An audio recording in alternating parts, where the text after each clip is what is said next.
Hi, everybody, and welcome to another edition of Bengal Magazine. We've got a great show today. We're bringing football back. Jerry Boyce, the head coach of the Bengals, bringing along Dave Miller, the senior lineman for the Bengals. And then we're going to talk a little volleyball. Maria DePeters is bringing along Stephanie Kazmierczak, a senior hitter from Buffalo. And then we've got a great inside look at a women's volleyball player from Kenya, of all places, coming to Buffalo State. So stay tuned. We'll be right back, and we're going to talk a little football.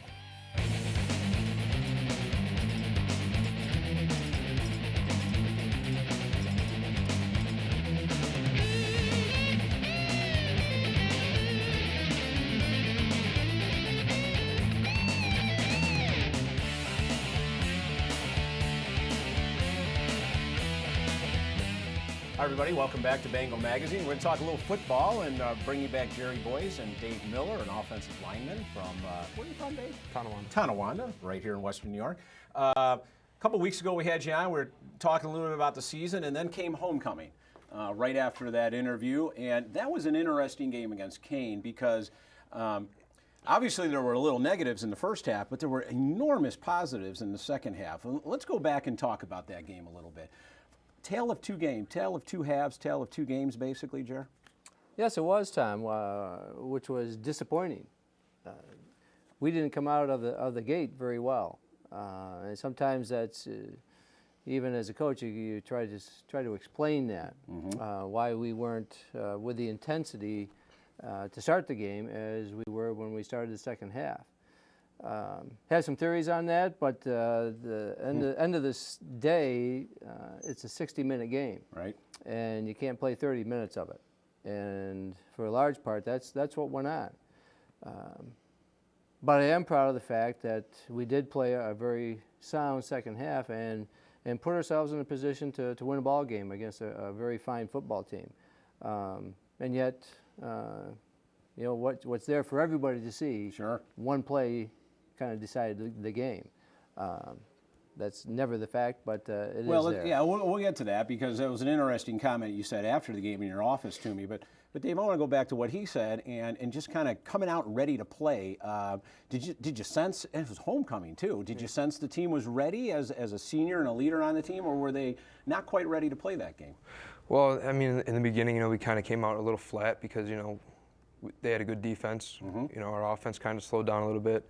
Defense, and you know, they had some little adjustments they had to make, you know, at halftime. But I mean, by halftime, we all kind of, you know, went in the locker room. We looked at each other and we just said, you know, we can either fight back or we just lay down and die. There you go. And you don't do that in football. So we decided to come out flying. We did. Well, that's positive. Just you saying that. It's glad to hear something like that. I remember walking off the field at halftime, and someone had said, "Boy, I bet your Boyce is going to give him hell in the locker room." And what goes on in the locker room on something like that? Did he give you hell, or was it cool, calm, and collective, and said, "Boys, this is what we need to do here"? Well, I mean, he kind of, it was almost like he gathered the troops. Okay. You know, it was like he told us, you know, what we're doing wrong, what we need to fix, you know, the problems that we're having, the things that we're going to adjust, and just we needed to, you know, do this and get it done. Just make sure we do things the right way. So, Jerry, you felt like it wasn't anger management for you. You felt that there just needed to be some tweaking, and let's go out and get this done. Not a lot of yelling in the locker room at halftime, but more of management of the players and what they needed to do. Well, really, that's what needs to go on at halftime, Tom. Okay. It's the coaching on a game day are adjustments. You're not if you have to tell a receiver, hey, you're only taking 6 steps, and when you're supposed to be taking 8, those types of things. That type of coaching is done Monday through Friday. Okay. Game day, it's the adjustments to the moves that you're seeing out on the field.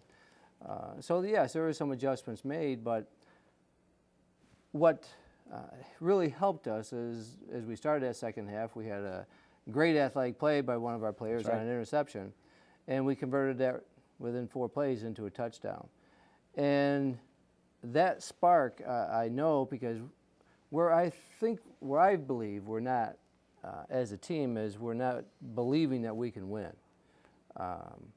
We don't have what we refer to as a refusal to lose attitude. So we go out there wondering. I've said it before, and Dave has heard me say this, that we're hoping to win. Right. we're not expecting Right. to win, and there's a big difference between the two. Yeah, and do you sense that too, Dave? And how do you get over that hump? How do the guys kind of feel, we should go out and play with these guys and beat these guys? Well, it all starts with like a winning mentality. You know, you have to, as a captain, you try to go out there and you tell them, we can beat these guys. You watch film with your players, you tell them, they're not doing this the right way, they're not doing that the right way. We have the chance to beat them. We can beat these guys. We will beat them.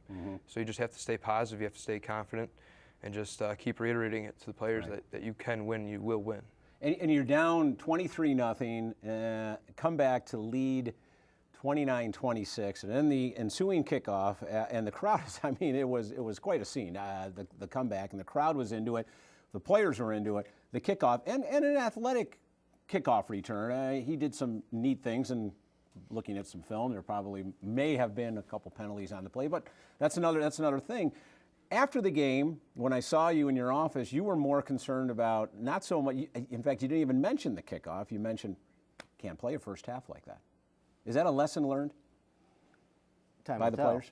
Time will tell, Tom, because it has to be a lesson learned. Very rarely does one play decide a game.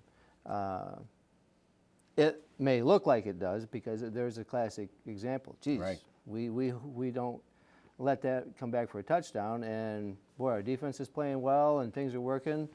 Great chance that we're going to win that ball game. Right. But we had some discipline. That kickoff, quite frankly, Tom, was a great example of why we are not winning games. And it was a discipline breakdown, basically, of one player. And if that player had done what he was supposed to do, that return doesn't happen. But that's football. That's any sport. That's right. That as a coach, our job is to get them where they're supposed to be, when they're supposed to be there. And then they have to make the plays. Correct. I have yet to see a coach wear a helmet or shoulder pad out on the field. So there's an accountability factor there. And you can have a great thing about football, why it's such a great team sport. 10 guys can do exactly what they're supposed to, and one guy not, and you get a kickoff brought back against you. Well, Saturday we're up against Western Connecticut, heading on the road. And positives, things that you're looking for to continue in that game. Both of you, I posed this question to. Hung in there with Rowan, which is a traditionally strong program down there. You certainly know all about Rowan, Jer. But what are you looking for the team to continue doing, or maybe stopping what they need to be stopping right now, this midway through the season? Well, a lot of it, Tom, is the continuation. And it's the execution on both sides of the ball. As a coaching staff, as we sit on Sunday and watch these films for a long period of time, there are some real positive things going on out there. But it's a breakdown at some key times that is the difference. Right. And that, quite frankly, is the difference between a program that's hoping to win versus a program that is expecting to win. It is unfortunate that, and it's very true, losing breeds losing. And only when you get over the hump and you have success does the momentum start to go. Right. And that has to be the validation. The success is the validation of all those things that you do in order to get there. Right. And we need that. These guys need that. But they also need to understand that they're the ones that can control that. What are you taking into this game Saturday, and what are you telling your teammates as the senior leader? Well, I try to tell everybody that Coach always tells us that we have to go out with a certain mentality, that it doesn't matter the name of the team, doesn't matter the record, doesn't matter what they do offensively, defensively, anything like that. We need to go out with the mentality that we're going to beat them. We'll watch film during the week and everything like that, but we need to have that certain mentality that we will win, we will do things the correct way. And I think a big thing that we need to work on is when we have a big play, defensively, offensively, special teams, we need to build momentum off of that big play. We need to bounce back from the big play and play a high level and make sure that we keep the team rolling, keep things going. So win number one is Saturday. Yep. There you go. That's what we want to hear. Good luck, gentlemen, at Western Connecticut Saturday. We'll see you back here in 2 weeks. We're going to take a quick break, and when we come back, we're going to talk a little V-ball.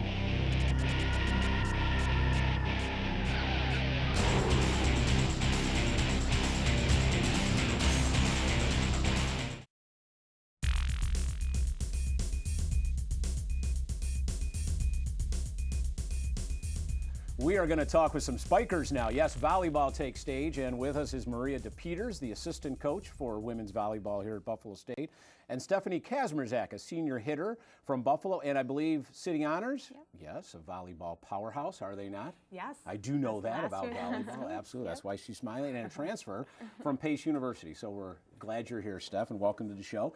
Had a match last night against Naboi, and I know when I came into the office and I clicked on the web and I saw that you had lost, I was kind of, because you had beaten the same team 3-1 about a week and a half, 2 weeks ago. Big crowd there. That was Bengals supporting Bengals night and all that. And I'm just kind of curious, how did you view that match last night? Probably a little disappointing, but what do you remember about it? What went right? What went wrong? It was a disappointing loss because we had beaten them 2 weeks earlier. But it was their home match, so their first home match of the season. So Naboi was really pumped up. They were ready to go. We started off flat. We lost the first two sets. We just didn't play well at all. And then the third set, we turned it on and we won. And then fourth set came along and we were head to head with them and just couldn't pull it out. So they started off flat. And it's really, in volleyball, it's really hard to come back from a 0-2 deficit. Yeah, absolutely. So. That's amazing. That was their first home match. Yeah. I mean, that's like 20 games into the season. 20 matches.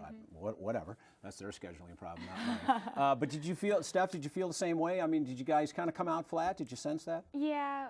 Even during warm-ups, we weren't all there during warm-ups, and that's usually a good predictor of how you're going to end up playing. What do you mean you weren't all there? Mentally, you sensed it as a senior? Yeah. People were coming out just not the way we usually do. We weren't as strong. Hitting warm-ups weren't that great, and passing during our serve-receive passing warm-up wasn't there. So how about that? Usually that also just puts a confidence factor in there. When you don't warm up well, usually it takes a while for you to get into the match. Yeah. So you kind of sensed there was trouble ahead maybe because of the way they had warmed up. That's very interesting. But let's go back a couple weeks to SUNY pool play, and lo and behold, we beat our arch rival, I won't even name them, down the I-90, just outside, well, that way. And they were green. And but my goodness, we hadn't beaten them in 6 or 7 years. And a good win over Brockport, I will say that. And then beating Oswego. So what happened there? Was that the culmination of a lot of work and years of getting this team to where it is? Throughout the whole season, we tell the girls, SUNYACs, we're preparing for SUNYACs. And the way that our pool is set up, our SUNYAC play is set up, we play 2 league games on Friday and 2 league games on Saturday. So it's a lot of work for one weekend. And we went into that week of practice and said, look at the team that you despise the most, say from high school or college, and you think of every SUNYAC team as that. And when it comes to SUNYACs, on any given game, anybody could win. And Friday, the girls walked in and they played the best they played all season.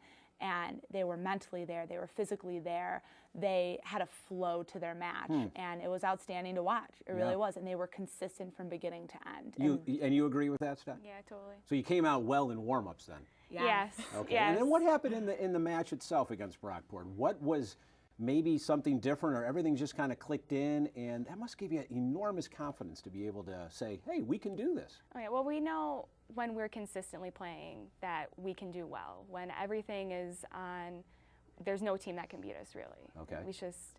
It's a matter of getting it consistent where everything is working at the same time. Usually we go where, passing's off, but hitting's there. And then sometimes passing's there, but we're not executing plays well. And during those matches, we really were executing everything well. And that's why we were so dominant in those games. Do you think, Maria, that that's the product, the end product of a number of years of good recruiting and good practicing, and now the talent is there, and now, I don't know if we could have said what she said 2-3 years ago, that we can beat anybody. Because deep down, I'm not sure if that could be, that would hold true, but maybe this year it does hold true, and I think it sounds like that's an end product of the work that the coaching staff and the ladies have done. Definitely. The girls, this group of girls is phenomenal. They have an awesome work ethic. We came up with this slogan that we're like family, and I go, we're not just teammates, and and the girls definitely, I think, live by that, and that definitely shows on and off the court. And like Steph said, it comes down to consistency. It comes down from point 1 to point 25. And when we have that, we are unstoppable. And I think coming up in SUNYACs, we could be 0-4. This is exciting just hearing this, because I haven't, as an administrator, we haven't heard this kind of talk in 2 or 3 years, so I'm getting kind of pumped up about all this. Very exciting. You're a senior. Now, this is your first and only year at Buffalo State after playing at Pace, and unfortunately for us. But how's the season going for you personally? Is it the way you envision your senior year in final collegiate year of volleyball? Definitely. You always think about, well, it's my last season, you know, I'd really love to come out, at least going to playoffs, if not, you know, taking conference. You always have it in the back of your mind, but especially being your senior, it's your final chance at it. And being a captain this year, that's something I always pictured, being a senior captain, and that's always been a dream of mine, to be the captain of the team. And she's a great captain. Is she? What does she bring to the team? She brings intensity, communication, leadership on and off the court. So she's the total package. She is the total package. Okay, Miss Leader, you are leading your team in 2 weeks to the playoffs. Yes. And seated third right now, correct? What has to happen there now at Oswego for you to move up the ladder and challenge?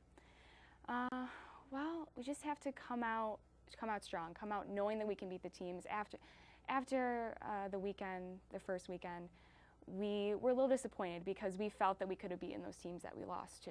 Right. And now we're really hungry to get back and beat them this time, because we know we can do it. So. You agree with that? Yes, they are. They know, they learned from their mistakes from 2 weekends ago, and they know what they have to do. So it's up to them, and if they can do it, we will win. Well, like I said before, it is great hearing this kind of chitter-chatter. I really appreciate it, and from an administrative standpoint, it's something we haven't heard from the volleyball program in a number of years, so congratulations on it. Good season right now. Let's make it a great season as we continue on. Thanks for being with us. We are going to take a quick break, and when we come back, we're going to go to Kenya. Stay with us.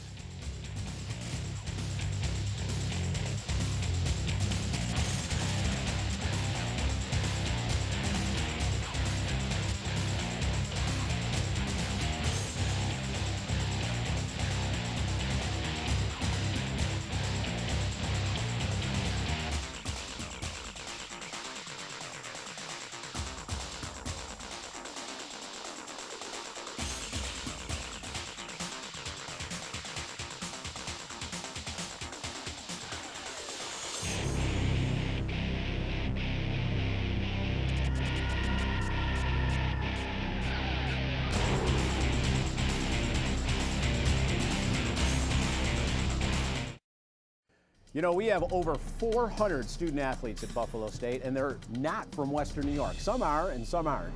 And in fact, we have a diversity of student athletes from all over not only the country, but the world.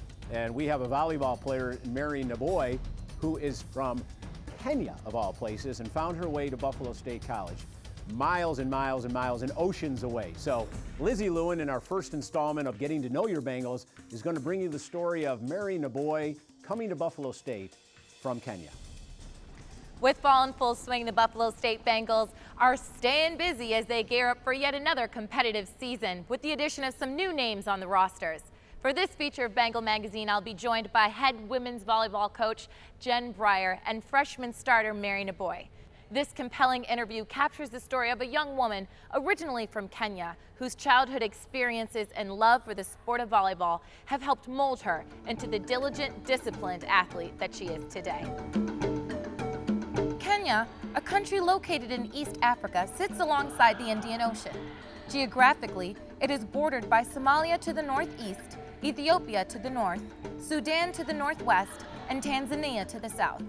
It is the 47th largest country in the world, after Madagascar. Named after its token landmark, Mount Kenya, whose peak ranks among the second highest throughout the continent of Africa, the name Kenya means place with ostriches and is a direct tribute to the peak, as it resembles the white tail feathers of the male ostrich during the months of snowfall. With a population of nearly 39 million people, the country is immensely diverse and houses more than 40 different ethnic groups. Nairobi, the 13th largest city in Africa and capital of Kenya, is now one of the most significant cities in Africa. Dubbed East Africa's sporting center, Nairobi is home to many national stadiums and supports the nation's #1 sport, soccer. I'm joined now by freshman outside hitter on the women's volleyball team, Mary Naboi. Welcome, Mary. Thank you. You know, I'm personally moved by your story. You're originally from Kenya and you were brought up in foster care for most of your life, as you explained to me, and you moved to this country at the age of 11. When I see you, I see the spirit of a fighter. How did you push yourself and find the strength during that time? My sister, she helped me a lot, and I came here with her. Cause like, that was the only person that I really knew my whole life, so I looked up to her. Mary is awesome. She is a very hard worker. She never questions you, and she's an outstanding athlete. Comes into practice with a positive attitude every day, ready to work hard, and make adjustments. You know, in Africa, the #1 sport is football, or as we call it here in America, soccer. And the other sport that you had experienced was cross country. And yet when you came here, you tried every sport out that you possibly could. How different is it for you to be in a country where sports is really everything? When I moved here, I didn't really know anything. I did cross country like in 7th grade and soccer, and then I started playing volleyball 8th grade, my 8th grade year, and I fell in love with it. I basically played every single sport, but volleyball, I sticked with it like till now. Your sister introduced you to the sport of volleyball in 8th grade, and ever since then, you've just developed this passion and love for it. You mentioned that you participated in some pre-collegiate programs. How did those programs help enhance your game? I got introduced by my foster sister. She's like, yo, you're gonna love volleyball and all that. I was like, okay, let me take a shot. And I did, I fell in love with it, and I'm playing in college. She came in with a very good, strong level of talent when she first started with us. And she did have some things that she needed to work on, especially the main thing being her elbow. So once we tweaked that, at the end of preseason, we had told her originally she came on as our #2, possibly #3 outside hitter. She worked her butt off, and now she's one of our starters on the outside. I went to Syracuse University camp and Cornell. They taught me so much, especially passing, which I'm working on it still. They taught me about hitting, and my coach, Briar, she helped me with my reaching part, and I'm getting better at it, and I like it. Now, your experience in high school playing the sport is significantly different than your experience here in college. One of the major differences are coaching styles. In high school, you mentioned that nobody really guided you. You just kind of went in rotation. And here, Coach Briar is all about teamwork and all about instructing you guys, you know, every day and teaching you different techniques. How has that helped you? She helps her teammates, she helps my team, and she's a great coach. Well, we're in our 3rd year now with this coaching staff, and we're in a transition of change, as you said.